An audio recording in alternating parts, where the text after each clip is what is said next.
time for another edition of the Daily Racing Form Weekend Preview. I am Gino Buccola alongside Alexa Zepp. We are coming up on Christmas, less than a week out right now. Alexa, you can see I'm wearing my Dodgers Santa hat. I had to do it for producer Mike over there because he's a Yankee fan, so I had to really stick it to him. And I know all the people out there on SportsGrid are going to hate me because they hate the Dodgers and the Lakers and everyone from LA. But you're also rocking your festive Christmas sweater there. How's everything going on your end? I am. I have pulled out the lovely, ugly Christmas sweater. And while this may not look like a horse racing sweater, to me it really is, because I feel like I'm channeling Hialeah Park, which is a really cool racetrack down in Florida, down by Miami, that doesn't actually have live racing anymore, but the flamingos are still there. There's like a herd of flamingos that live in the infield, and they're still there to this day if you go and visit. I've also got my Grinch ho ho ho tie on. I don't get the chance to wear any of my fashionable ties quite as much as I used to when I was on TV every day. But you talked about Florida. We're going to head to Florida for our first segment and for our second segment because it's the time of the year now where Gulfstream Park has their championship meet. And then for our final segment, we're going to do a look ahead at Santa Anita. Opening day is December 26th. Day after Christmas. So we've got a loaded couple segments for you here. Let's get right on into our horse by horse preview.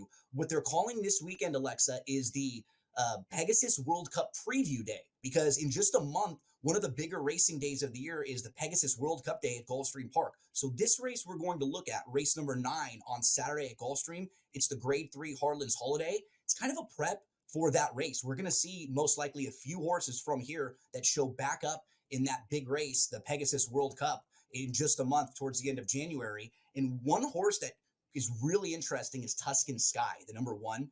This is a horse who has only raced 6 times in his career. His ceiling is so high. His upside is so high. He's kind of been his own worst enemy. He's one of those horses who I think is a little tough to ride and maybe a little tough to train. But when he shows up with a good performance, he is really good. If he wins this race, I mean, he would be one of the favorites going into the Pegasus World Cup, and he could have an awesome 2025 as one of the top older horses. What do you think about Tuscan Sky in here? I agree. This would really be a way to kind of set him off and launch him into next year's career. But key player, I think, will be vying for the lead with the 2 Tumbarumba. Experienced stakes runner, won half of those lifetime starts. Grade 1, grade 2 are a little bit tough for him, but I feel like this field is a really good fit for him, a really good chance for him to get back to the winner's circle. But a lot's going to be determined on if we have a big pace duel or not up at the front. And one of those horses who might be pushing the pace up in the front is the number 2, Tumbarumba, who is really honest. He's a grade 3 winner. He's going to make his 3rd start off the form cycle, but he is 0 for his last 5. If you want to talk about what his best game is, though, going about this distance, like a mile to a mile and a 16th at Gulfstream, that's where he's really good. And he's a fighter. He does not like to get passed. Yeah, he's so seasoned too, really experienced horse, and run against super tough. I mean, his most recent start was in the Breeders' Cup Dirt Mile, where he got 4th out of a field of 13. He's usually on or near that lead, but also we've seen him come from off the pace. So I do think of the field, he's probably one of the most versatile horses in here. Gotten 1st or 2nd in 11 of his 17 starts. So, I mean, this is not one to sleep on. The number 3, Cape Trafalgar, has been sprinting in his last couple. He's now going to stretch out. He actually broke his maiden going a mile in the slop at Gulfstream Park, and he's won 2 of his 3 career races at Gulfstream Park. He'll make his first try, though, against Stakes Company. I think he'll be forwardly placed. You can see him on the chicklets there. He's kind of in the top 4. But do you like him in here? It's kind of a tough spot for him to have to stretch out and face a tough group. It is an interesting placement. He's actually the first of 3 for Saffie Joseph in here. I think he's probably the best from his barn out of those 3, and has Hall of Fame jockey Irad riding, who did ride him to victory at Keeneland. Speed figure-wise, the horse is a little bit inconsistent, does seem to be improving, but this is a big ask for him. He's never faced this competition. So I like him as like a long shot underneath play. I mean, he's 6-1, so kind of a decent medium long shot that can hit the board, but probably not to win for me. The number 4, Digital Ops, is a horse who won last time out at Aqueduct. I can't get a real feel for this one, though, Alexa, because his 2 wins have been when he was right on the front end. And in those races, they went a lot slower early than they'll probably go in here. Yeah. I don't know if he's fast enough to get the lead, so I'm kind of having a tough time placing him in here. Time Form US has him sitting 4th or so. I guess that's accurate. I'm not that high on him. I need to see kind of different tactics from him. I completely agree. There was a big bias for those wins, so I'm thinking they might not been as quite as good as they looked. Again, another one from the Safi barn. He's a younger horse in the field at 3 years old, so it's gonna be a tough ask. I'm gonna leave him off this time. So as we are looking at these Timeform US past performances, we actually have an offer for some of you out there. These are one of the types of past performances you can get with the all access past performances. You can look at classic, which are the traditional style that people see in the daily racing form, in the print form. You can get the all access PPs, the formulator PPs, which I really love because you can click and watch race replays, get into charts and all sorts of different stuff, or the ones we've been just looking at, Timeform US. How do they get those, Alexa? Yeah, so you can scan the QR code on your screen, or you can use the code DRFSGPPS, DRFSGPPs to get your free card. Well, let's move back to the second half of the field for the Harlan's Holiday. We're going to get to the number 5 in here. I thought was an interesting long shot because this is a horse who we have probably followed from up at Woodbine, was trying to get into the King's Plate, which is their Kentucky Derby up in Canada. And he was doing a lot of his work on the synthetic surfaces. And when he went to the dirt for the first time, he won the Prince of Wales, which is like the Canadian Preakness race. That was his first start on the dirt. He's been really good in his 3 starts on the dirt. He'll probably need to step up. But if I'm looking for a horse at the bottom of the tries or supers, I would be fine throwing him in at a big price. I agree. There's some upside with that surface switch where we just saw, a lot more talent. But I mean, this is a huge ask from a pretty low percent trainer. So I just think he'd need like a really monumental improvement to make an impact here. Fun fact: the owner of this horse is actually the same family who owns Gulfstream Park itself. So we'll have a lot of people there cheering for him. And their stable used to be really hot, over $100 million in earnings, but over the recent years, they've kind of tapered off a little bit more. So not a huge connection play there anymore. The number 6, Steel Sunshine, will come from off the pace. He got a really nice prep race last time out. It was his first start since June. And when you think about Gulfstream Park going a mile in a 16th, well, this is where Steel Sunshine fits really, really well. I could see him running a big race in here, Alexa. I think he's one of the major players. And if they go fast early on, he could really mow them all down late. Totally. I mean, I'm talking about this pace duel up front, with the 1 and the 2. So if that just has a total meltdown, I mean, he will be there at the end. He's running a ton of graded stakes and only been able to get the win once, but it was at Gulfstream earlier this year. And actually 6 of his 7 wins have been over Gulfstream. So he likes this place. This is his happy place. Number 7, Rocket Can, had his big win in the Grade 3 Holy Bull at Gulfstream Park last year.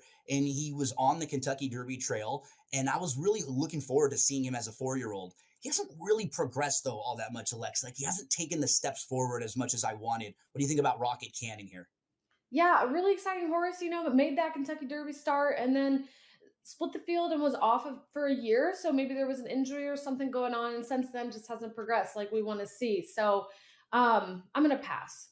Super Corinto, the number 8, rounds out the field. This is an Argentinian bred who was racing in Chile back in 2022, came over to the U.S. at the end of 2022 and ran a couple really good races at Gulfstream Park. So good that they thought to try him in the Dubai World Cup. But after that race, he just hasn't been the same. Was it something that happened in the travel? He just really hasn't been back to his best form. Yeah, he also had that year off after all that travel. So, I'm worried that his glory days are in the past, and I'm pretty sure the result of this race is probably just going to reinforce that. So I've left him off too. Let's take a look at our selections here, Alexa, for this one. A couple really nice horses in this field with Tuscan Sky, with Tombarumba, Steel Sunshine, are horses who are all really capable. We have them in the mix there, but talk to us real quick about how you laid it out. Yeah, I have Tumbarumba on top, followed by Steel Sunshine, Tuscan Sky, and then that medium long shot, Cape Trafalgar. Thought you might be able to get a little value there with Steel Sunshine. I feel like Tuscan Sky is the one with the most upside. So we'll get ready for our first commercial break. When we return, we'll talk about the all stakes pick 4 on Saturday at Gulfstream Park.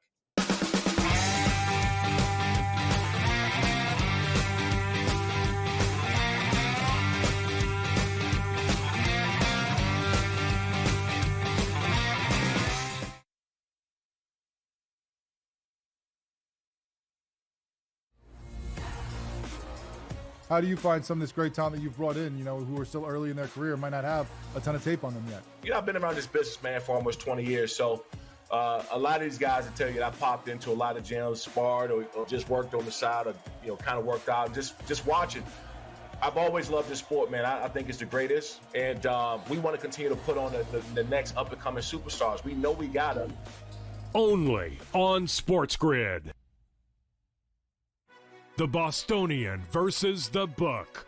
I remember one time, I don't know if Kenny will remember this, I said put 100 on, I think I left it on a text, put 100 on this horse that won, and then Kenny called me back later and goes, hey, I never got the text. And I'm like, no. Oh yeah.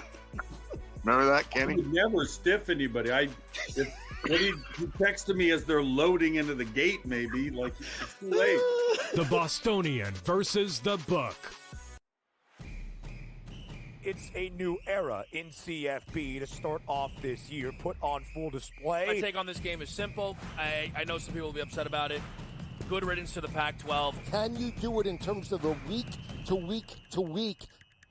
I don't see a pathway for this team to miss the college football playoffs. We want to make sure you have those best bets in the entirety of our betting cards. That was Lincoln! But he had that program was already going there! Only on SportsGrid.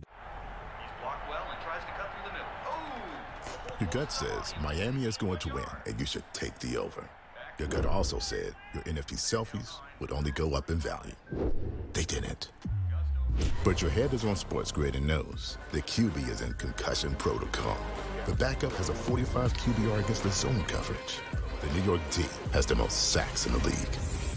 So yeah, trust your head. It's smarter to be on SportsGrid.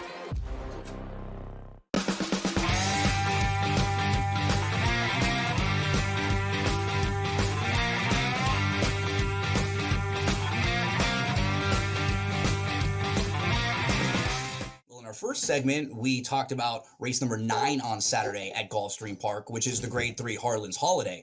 In this segment, we're going to go over that race along with 3 others, Alexa, because there's an all-stakes pick 4. The last 4 races on the card on Saturday at Gulfstream Park, all stakes races, 3 of them graded stakes races. It gets kicked off here with the Janus, which is going to go as race number 8. It's a 5-furlong turf sprint. And you and I went through this field. We're going to use 4 horses on our pick 4 sequence. One of them that I like is Maceto, who's a horse who's kind of coming into his own right now. He's lightly raced overall. He's had a couple physical issues because he's had some long layoffs, but I think he's going to come running late. I felt like in this race, 2 of the horses to the outside, the 10 and the 11, were kind of the top tier horses, or the horses who have some of the best efforts. So I'll mention the 11, Buccola, a little bit, who I think can sit a nice trip from the outside, has a little bit of speed, but has some finish. You're going to mention the other 2 that we have on the ticket, Alexa. Tell the folks who are the other 2 that we're using here. Yeah, I found this race really tough, to be honest. So Really we did tough. spread, but we're going to use the 2 as well, XY Speed at 8-1 odds. His last 4 races at Gulfstream have all been this distance on the grass, and he's won them all. So, he comes from off the pace, but he has decent early speed as well. And time form, interestingly enough, gives him better early pace figure than a late pace figure. But his speed figures are really consistent, really good. He actually ran a pretty good race despite the placing in the Grade 2 Woodford. He was 7th, but less than 3 lengths off of the win. And there were some really tough horses in there that have come back to run really big races. One of those that ran ahead of him in that race was Arzak, the number 10, who we're going to include in here as well, who got 3rd and is the morning line favorite in this race. He's also one who comes from off the pace and should have a lot of speed to run at in here. His last effort was in the Breeders' Cup in the turf sprint where he got 6th, but was less than 2 lengths off the winner at 52-1 odds. So he definitely outperformed his odds that day. He's won almost $1 million.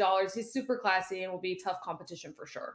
Yep, multiple graded stakes winner. He's the horse to beat in there. So we turn the page from race 8 to race 9. This is the one that we just went over horse by horse. Alexa, remind the folks out there, who are we going to be using on our pick 4 ticket? Yeah, for the pick 4, we landed on 3 in here. We're going to use the number 1, Tuscan Sky, the experienced stakes runner who's won half of his lifetime starts and will be vying for the lead alongside Tumba Roomba, the number 2, a very seasoned horse whose most recent start was in the Breeders' Cup Dirt Mile and has tactical speed to handle that pace duel with Tuscan Sky. And then finally the 6, Steel Sunshine, who will be there to pick up the pieces if that pace duel leads to a meltdown. Okay, so now we're halfway home. We're 2 down in the pick 4. We'll move to race number 10, another graded stakes race here. This is the Grade 2 Fort Lauderdale for horses going a mile and an eighth on the turf course here. Alexa, you start us off. We're going to go 3 deep in this one, right? Yep, we're starting with the number 1, Cash Equity, at 4.5 to 1 odds. It was the beaten favorite last out in the Grade 3 River City, and the beaten favorite is kind of an angle that I like to play. He's a closer, and the pace in that race was really slow, which makes it really hard for a horse to close into. So there should be a lot better pace for him to run at tomorrow. Even though he hasn't won this year, he's hasn't really had a bad race, just a tough running style, being a deep closer. So Timeform US agrees and thinks that he will beat that losing streak tomorrow. Also, number 4, Major Dude, ran a major race last out in allowance with one of his best speed figures of his life. If you go back to last year, he was a multiple graded stakes winner, and his speed figures have really just continued to improve. So IRAD is riding him tomorrow, which is who rode him to victory in all those graded stakes. He should get a stalking trip and be a major player. The Dude abides. I'll also move to the 8, Fort Washington. That's the horse who I like most in this race. Came off of a trip last time out when finishing third. That was really good. He had a 4-wide move at the top of the lane, and the top 2 had just separated. They were 1-2 throughout. So it was a race where there wasn't a lot of passing, and he was making up ground late. If they go too fast early, he will come closing the number 8, Fort Washington. So that's the third leg of the pick 4 sequence. Let's move to the finale. Alexa, you get us started in race number 11. Yep, it's the Grade 3 Suwannee River Stakes going a mile on the turf. And we'll be using the number 1 Ocean Club at 4 to 1 odds, who won the Grade 3 Noble Damsel in a blanket finish in her last start at Belmont at Aqueduct in September.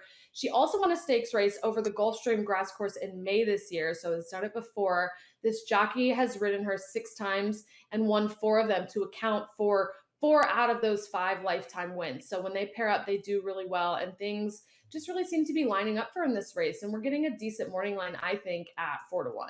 Number 8, Saffron Moon, is a horse who, you look at the form, had almost a year off, but her last 2 races are both really good runner-up finishes. She faced a horse 2 starts back who was awesome that day, named Star Fortress, and then last time out, really good second. So I'm expecting her to take a nice step forward with that race under her, and she can move forward nicely off of that. The one I also wanted to mention to the outside is Breath Away.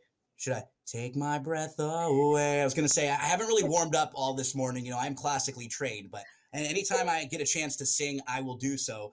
Don't make me sing. Don't make me sing.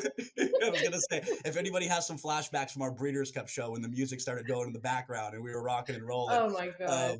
Breath Away in this race is the now horse who's in really good form.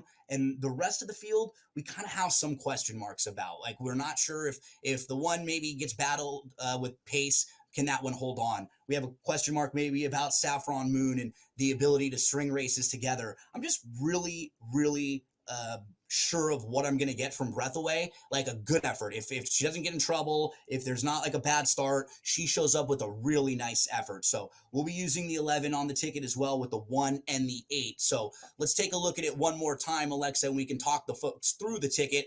Remember, when you're looking at a pick 4 or a pick 5, something like this, you multiply the amount of horses you have in each race, and that's how much your ticket would cost. So for this one, if we were to go 4 times 3 is 12, times 3 is 36, times 3 would be 108. We're having a 50-cent ticket, so we cut that thing right in half. It's $54.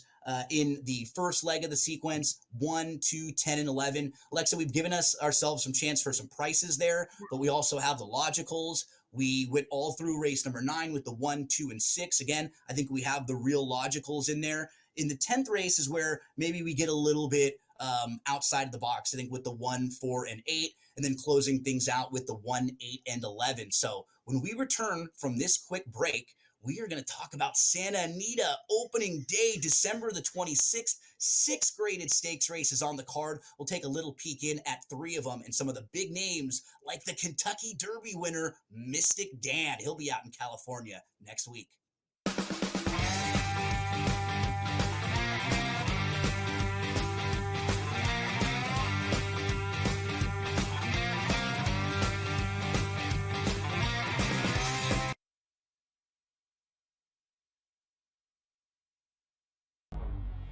two guys that can do it all. Too much electricity this morning. This is a good time. We're having a lot of fun. I had to do a triple take. Ka-ching!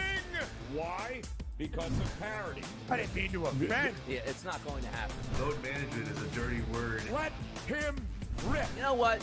Circumstances provide the results. What? How do you do this once? Oh, Donnie, you got such a good show there. A network that is booming. The Early Line, only on SportsGrid.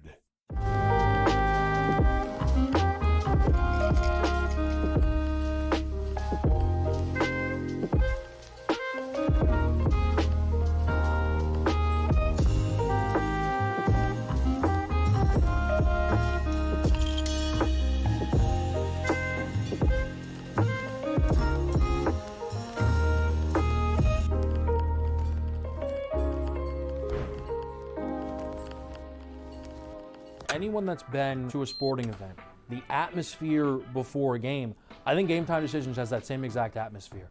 This is our arena. This is what we do. There is going to be an energy to Game Time Decisions that you will feel night in and night out. The excitement you get when you lock your bets in, when you're figuring out what you want to do, we can zone in on the biggest games each night. I want this to be the place that people come to before the games start so they feel as ready as possible to lock in their cards. We are going to hit every single one of those markets that you need to know about. We're going to go through every single thing, and I've got a great team behind me that's going to help me get the job done. There is not going to be a better place, I promise you, than Game Time Decisions to get that new information, react to it, and be able to then bet accordingly. We will have everything at our disposal, and we will use that to our advantage. I'm Kevin Walsh. Tune into Game Time Decisions from 6 to 8 p.m. Eastern on SportsGrid.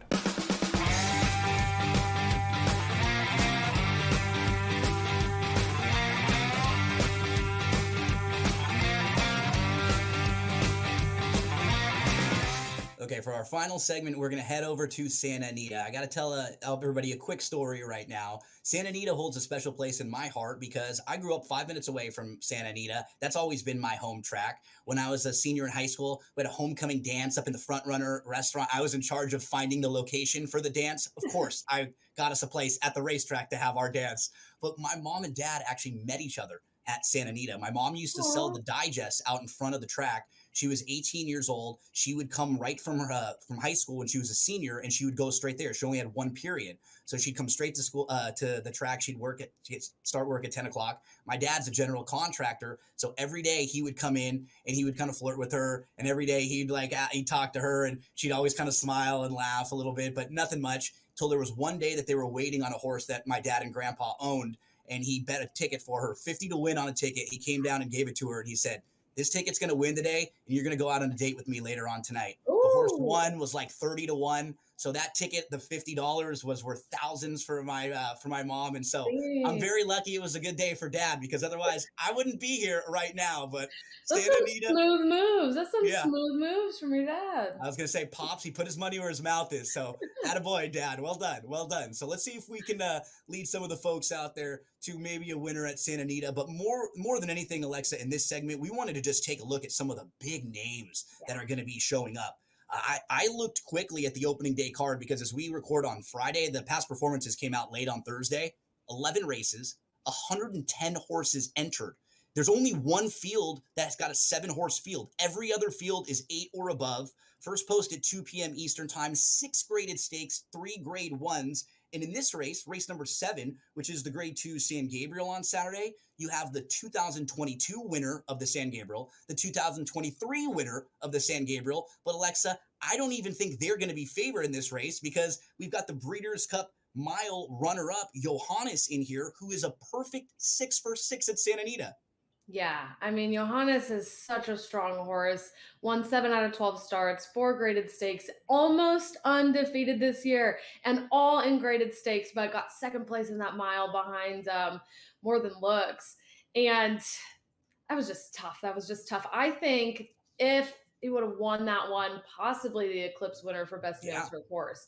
Absolutely. So really will be exciting to see him return, try to make his 4-year-old campaign a 5 out of 6 record, all in graded stakes. And we were just looking at the Gulfstream Park races in our first 2 segments. We talked about how there's a big race called the Pegasus next month. If Johannes runs well here and stays healthy, he's going to be running in one of those races, the Pegasus Turf race, on the undercard. So we'll see if that will be the case for Johannes.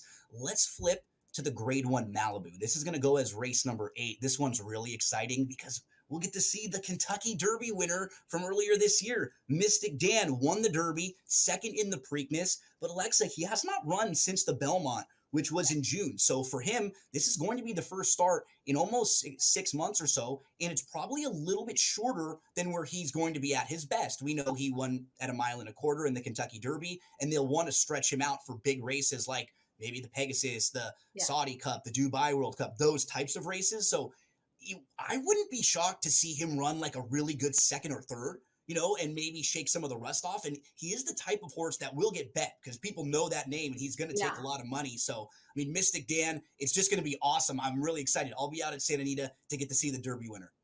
I'm excited. I won't be there, but I'm excited to see him run on the screen. But, the fact that he hasn't run since the Belmont doesn't really worry me because this summer his trainer, Kenny McPeak, said we might not see him till the end of the year. He deserves a bunch of rest, how much we've asked of him. And so this was the plan, is to give him a bunch of time off, give him rest, bring him back. He's working well.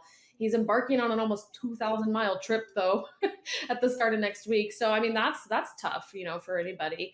But it'll be really exciting to see him run. Yeah, you'll see some familiar names in there. Stronghold, we remember from the Kentucky Derby. He's a Santa Anita Derby winner. Imagination, we saw in the Preakness. Raging Torrent and Ben Tornado, they're really good sprinters. So this is kind of more their game than it is Mystic Dan's. In the 10th race, it's the fillies that get the spotlight in the La Brea. And wow, you go through this field, and it's a field of 11 of them, and any one of them you can make a case for. Multiple graded stakes winners up and down. I think some of the headliners in here, Accuracy, who's been just really sharp as of late. Yeah, she's super sharp. A little bit of a late bloomer for the Rapoli stable, but, kind of broke through with a dominant 15th length victory at Santa Anita, and then another impressive victory of over 7 lengths. So she'll be tough. 6 graded stakes races on opening day at Santa Anita. Before we finish up, we'll tell you one more time about the promo out there. Got to give a shout out to producer Mike, producer Rich, Alexa. I know you're off the next couple weeks. Thanks to everyone for hanging out with us, and let them know again, how can they get the free all access PPs? Yep. Scan the QR code on your screen or use the code DRFSGPPS to get your free card. Have yourself a merry little Christmas.